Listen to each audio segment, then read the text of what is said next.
There's always something to discuss when it comes to this brand. 205 Live matters. Could be anything, from the production value, to the roster, to the future.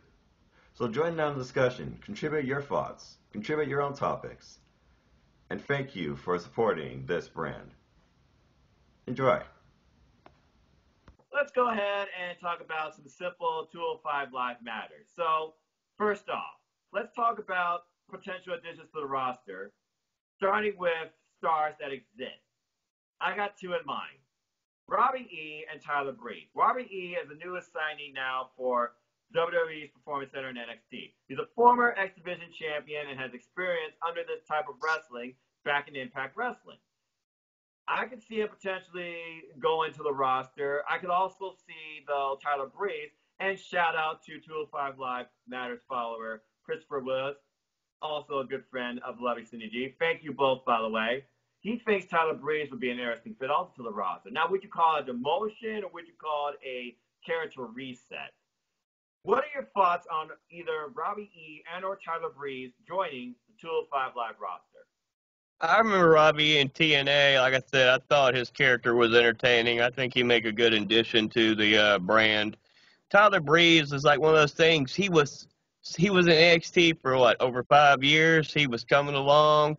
He was having damn good matches.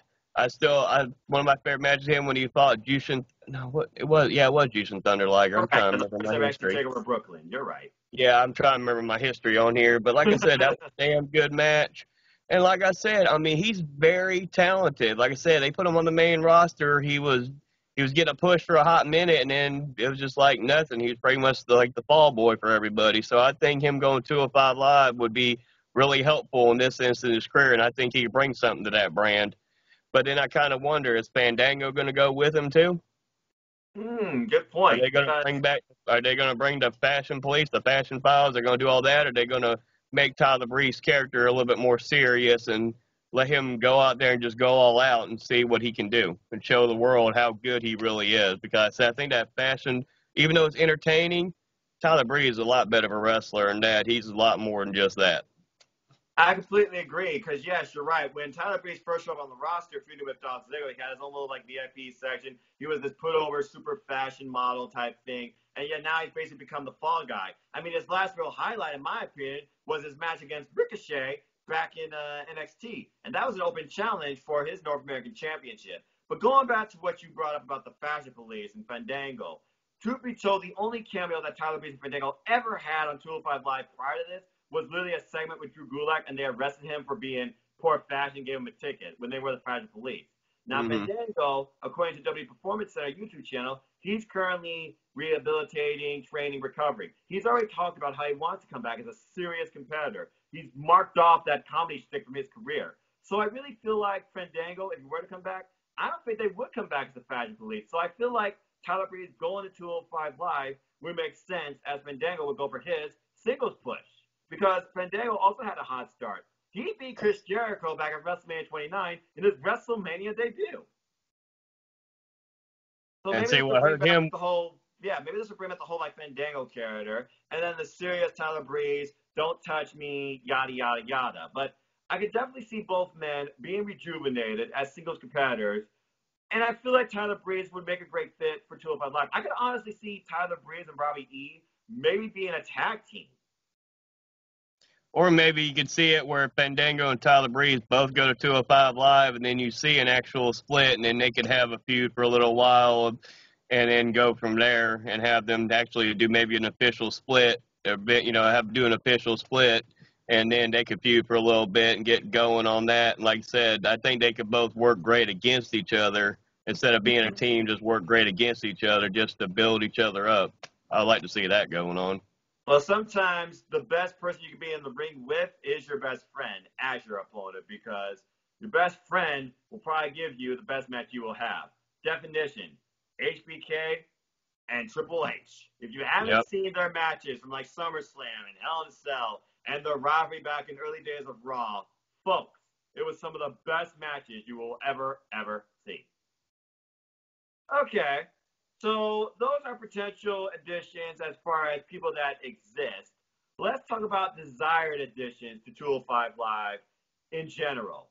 And before I get your thoughts on this, I was going through social media and looking at what some other people thought about potentially people that should be on there, whether already in WWE, not in WWE, might be going to WWE, etc. Like Chris Willis, for example. He said Tyler Breeze. Thank you again, Chris. Mark Golden, he brought up names Ricochet, John Gargano, Finn Balor, and what I didn't think about at all, Rey Mysterio. Go follow him, by the way, at the Mark Golden on Twitter. He thought that any of these people would be great as part of the impending shakeup. It would bring more fans to get behind the brand and tune in more regularly. What are your thoughts as far as those names or anyone else you think could elevate the awareness of 205 Live?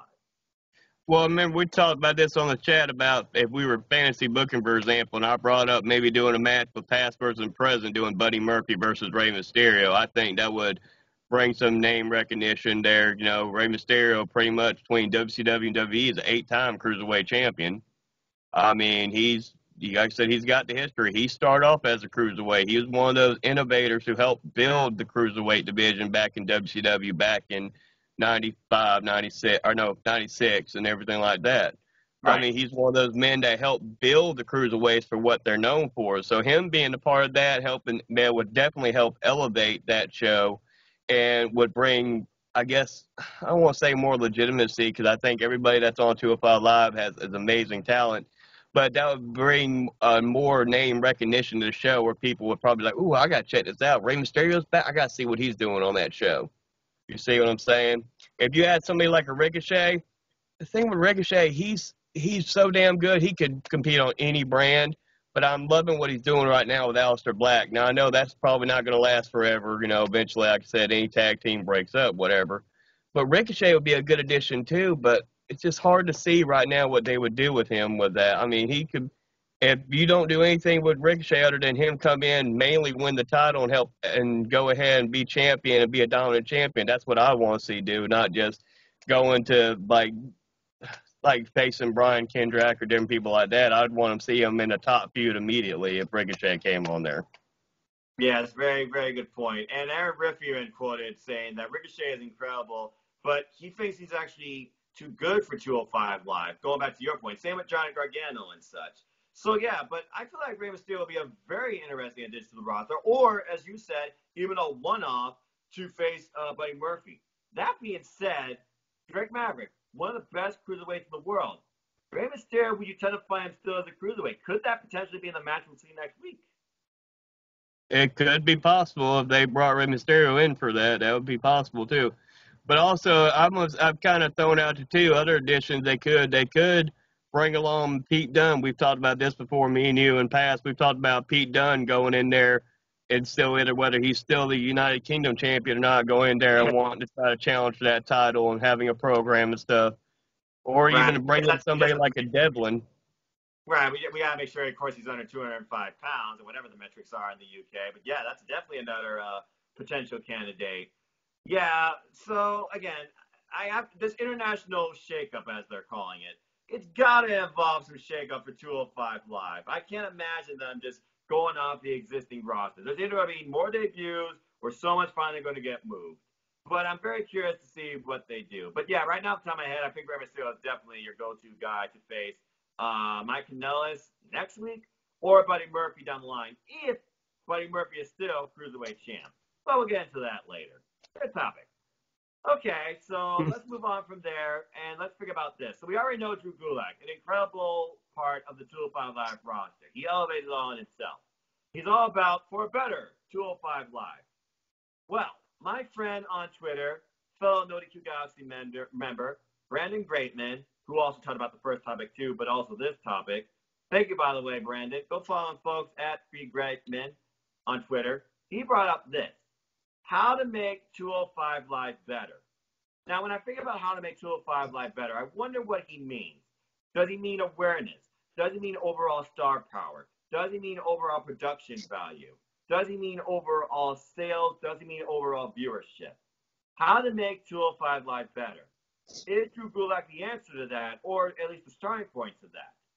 Is the shakeup potentially going to shift waves and make 205 Live better? It's an interesting question, especially when you think about Drew Gulak. He's all about for a better 205 Live. But is it really about himself, or is it more than that? Chris, what are your thoughts on the question of how to make 205 Live better, and what do you propose to make it better? I think more awareness is the key too. Like I said, part of the thing is, remember, you got to think before that. Like I said, you got to remember back in storyline as we go. Raw owns the cruiserweights in storyline. Why are we not having some of these matches? We got 3 hours of Raw. Why are we not having at least 1 or 2 matches here? You know, showcase these guys' talents on a wider audience. Let the people see how good these guys are and go, let's put a great match together and be like, oh, man, I got to check out 205 Live. I got to see somebody like a Drew Gulak, or I got to see somebody like a Cedric Alexander. I got to see somebody like a Brian Kendrick or Giselle or whoever they put on there in a match. Man, I gotta see that match because that was such an exciting match. I gotta see what's going on in this show and check this out. And I think that's one thing is a little bit more exposure. You know, like I said, based on the storyline, Raw owns the cruiserweights. If we remember back in storyline from years ago when they did that when they did the brand split. Right, so 2016. Let's do something. Yeah, it's really interesting when you think about it too, because back then when the cruiserweights were used on Raw, it was literally tag matches, or it was all centered around a person we will not name. But yeah, I feel like if they were to incorporate more of the 205 Live roster on the Raw brand in their own matches, in accordance to their storylines on 205 Live, it would definitely help the exposure. Aaron even said how the drop-off from Raw pretty much hurt them. The only cruiserweights that are literally used on Raw as nowadays is Lucha House Party and Leo Rush, who's literally just Bobby Lashley's hype guy. You might as well call him Bobby Lashley's bitch. Pretty much. Sad but true. Yeah, when I think about a better 205 Live, it's got to start with awareness. You want to bring more eyes to the product. You want to make people more aware of the cruiserweight division. You want to make people believe more and care more about the title. In my opinion, the cruiserweight title is one of the more valued titles in WWE. It's not hot potatoes. It's not randomly booked. It's not cheaply used. And it's not just wasted off to the side. It literally surrounds and is based on what 205 Live is all about, what everyone goes for. They got a Super Bowl-sized roster of people who want to go for the title. Less than 20 people, I believe, not including the tag team feuds going on with Jack Gallagher, Drew Gulak, and Humberto Carrillo, and Akira Tozawa and D. Brian Kendrick. So when I think about making 205 Live better, maybe you just literally try and do a cruiserweight title match on Raw, a legitimate one, or maybe an open challenge. Maybe bring the cruiserweight title on NXT and do open challenge there. I feel like exposure of the title more is how you would make 205 Live better. They already got a great roster. I think they got a great setup as how they do the shows. And I feel like commentary is on point usually. They don't have just commentary talking about trash stories or side stuff or bickering amongst themselves. So that's just my opinion. Use your title more, make people more aware of it, and maybe do one-offs with a few slightly better known names between NXT and Monday Night Raw. To start, heck, in my opinion, I feel like SmackDown Live is a better fit for the Cruiserweight division and the Cruiserweight title. Imagine them somehow bringing in Mustafa Ali to face Buddy Murphy on SmackDown Live. What callbacks and what a moment that would be. Yeah. All right. Okay, main event to close out this episode, a WrestleMania 5. So we already talked about how the Cruiserweight title should not be on the kickoff show. I digress. but let's talk about another match in mind. Kurt Angle. He's having his farewell match at WrestleMania. We have no idea who he's going to face. Names that have been brought up included but not limited to Bobby Lashley, EC3, John Cena, Drew McIntyre, even Baron Corbin. God help us. But here's something that someone brought up that I thought was really interesting on Twitter. At Samoan Roots, go on, folks. I think his name's Lau. He brought up this random, from out of nowhere, random bout between Kurt Angle and Drew Gulak. It would be a technical wrestling gem. Straight up mat wrestling with two of the best. Imagine, in Kurt Angle's farewell match, he puts over Drew Gulak. What are your thoughts on that being a potential match for WrestleMania? And do you feel like that would be the best fit? Or could you see someone going better in that spot? That's a very interesting thing you just said there with Drew Gulak. That would actually be something that'd be very interesting. Like I said, they have the wrestlers always talk about as they get ready to retire. As they get ready to retire, they're the ones that want to put the younger guys over, put this new generation over. And what big exposure that would be for 205 Live is to have Drew Gulak go out there and be the one that ends up beating Kurt Angle in his retirement match. I think they would actually be able to pull off an awesome match, even with Kurt Angle's deteriorating health. They'd be able to pull off a great match, I believe, if we did something along that lines. That would actually be a good fit for him, be Drew Gulak. Yeah, but I never even thought about Drew Gulak's name. I feel bad for not even thinking about that.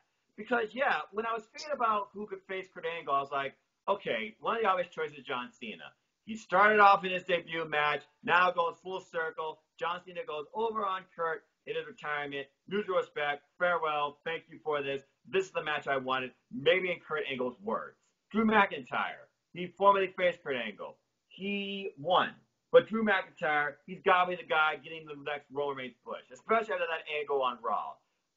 EC3, if they were to call back, which they have been doing recently, example, Randy Orton and AJ Styles, if they were to call back to history in Impact Wrestling, Kurt Angle and EC3 have former history in Impact Wrestling over the TNA Heavyweight Championship. And then Drew Gulak, the exposure would be there on a massive scale, also incorporating the Cruiserweights even further, as they should be on the main card. And Drew Gulak, who's one of the more well-known people of the 205 Live roster, from his matches in NXT, from his matches from the World Class Tournament, and from his overall character use on Monday Night Raw, even during the dark days of 205 Live, it would make perfect sense. And I feel like that would also be one of his best matches, too. It would be slow-paced, it would be mat-based, and both men would really be going after a game of submissions. I feel like Drew Gulak would have to be a perfect fit for that. A unique, one-of-a-kind, one-off encounter.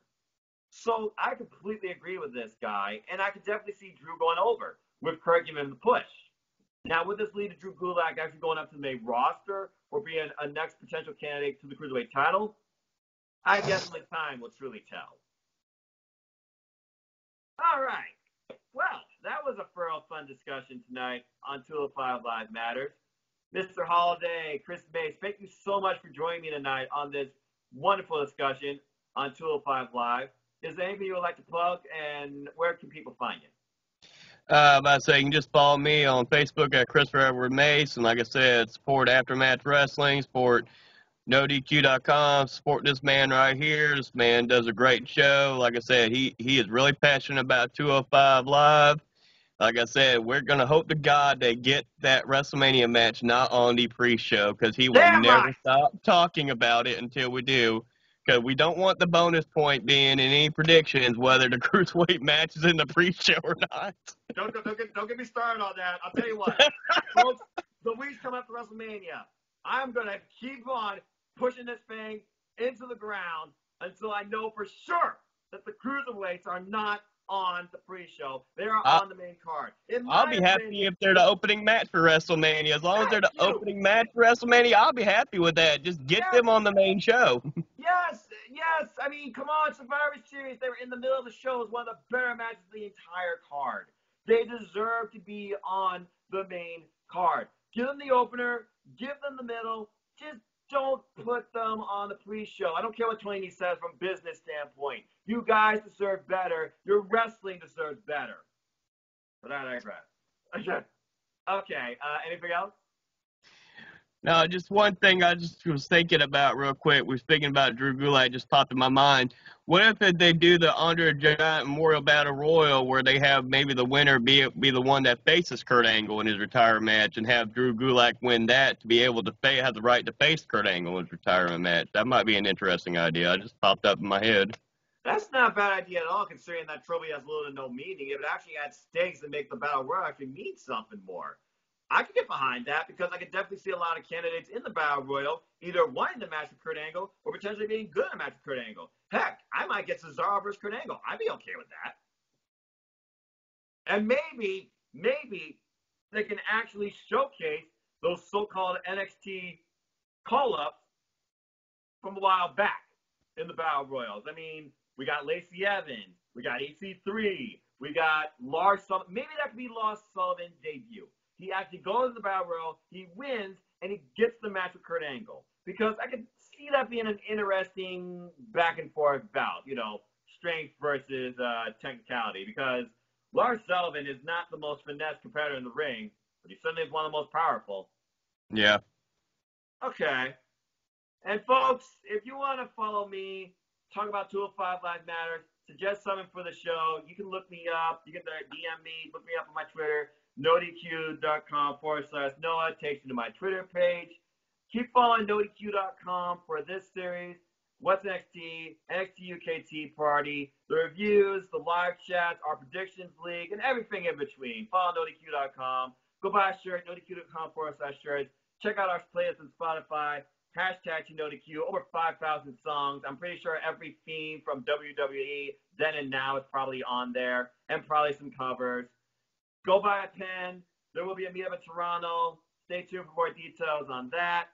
And folks, always remember this, that I'm just a simple man and a lifelong fan of wrestling. So if you also want more wrestling besides this, and talk about other wrestling, AEW, Ring of Honor, Impact, New Japan Pro Wrestling, Indies, support local indie wrestling, folks, and beyond, you can check out my simple YouTube channel where I also host this series. Just look me up. YouTube.com/users/Noah Foster 210. And as always, folks, support your wrestling outlets, both big and small, and let's keep growing this wrestling community together. Simple as that. With that, thank you all once again for joining me and my guest, the holiday, Mr. Chris Mace here, on another wonderful series of 205 Live Matters as we head closer to the road to WrestleMania for a better 205 Live. And with that, have a good night. All right, have a good night, y'all.